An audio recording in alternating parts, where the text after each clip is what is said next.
Assalamualaikum warahmatullahi wabarakatuh. Nama saya Febrina Amalia dari kelas 12 IPS 2.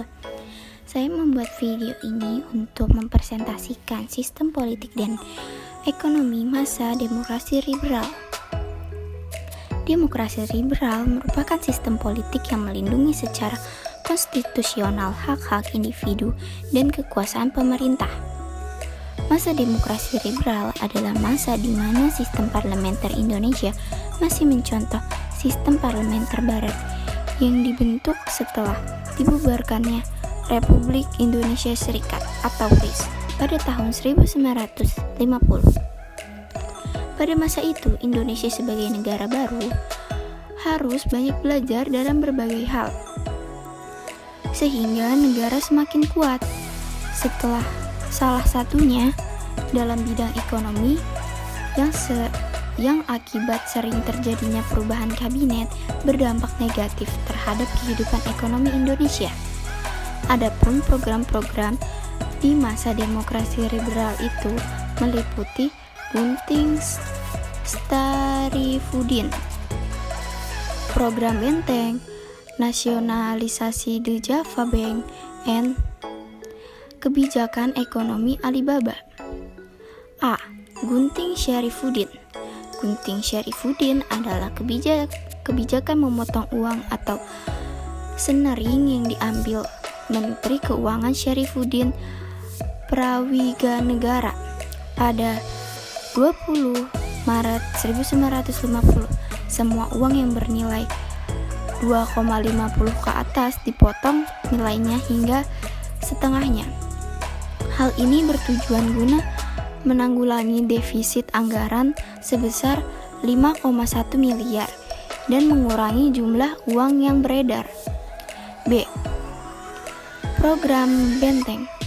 Program Benteng adalah sistem ekonomi yang bertujuan mengubah struktur ekonomi kolonial menjadi struktur ekonomi nasional dengan menumbuhkan pengusaha Indonesia lewat kredit.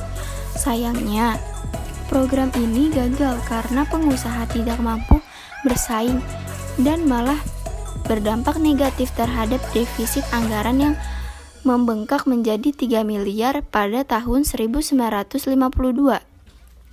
C. Nasionalisasi The Java Bank. Pada tahun 1951, pemerintah nasionalisasi The Java Bank menjadi Bank Indonesia. Hal ini dilakukan untuk menaikkan pendapatan, menurunkan biaya ekspor, dan menghemat secara drastis.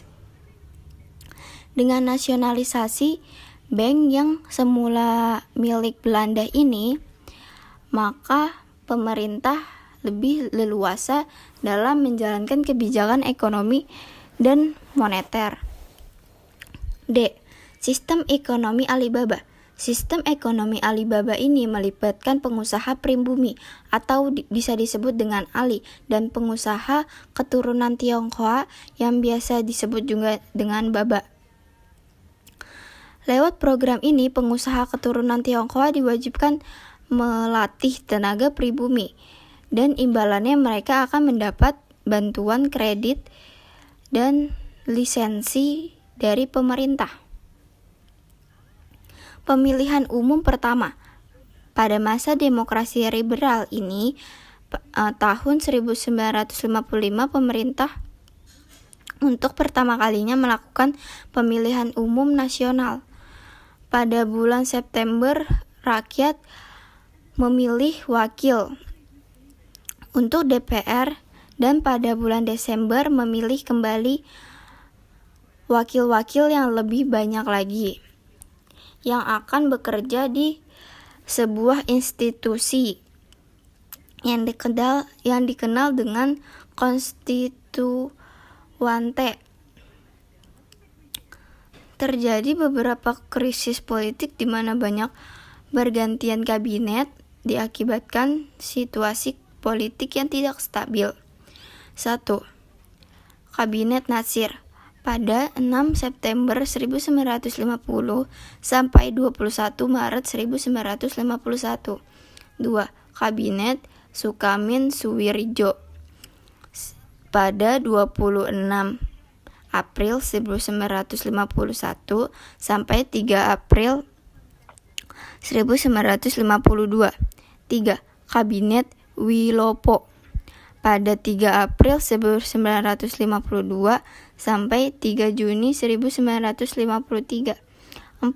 Kabinet Ali Sastro Mijojo pada 31 Juli 1953 sampai 12 Agustus 1955. 5. Akibat Kabinet Burbandin Harahap pada 12 Agustus 1955 sampai 3 Maret 1956. 6. Kabinet Ali Sastro Mijojo 2 20 Maret 1956 sampai 4 Maret 1957.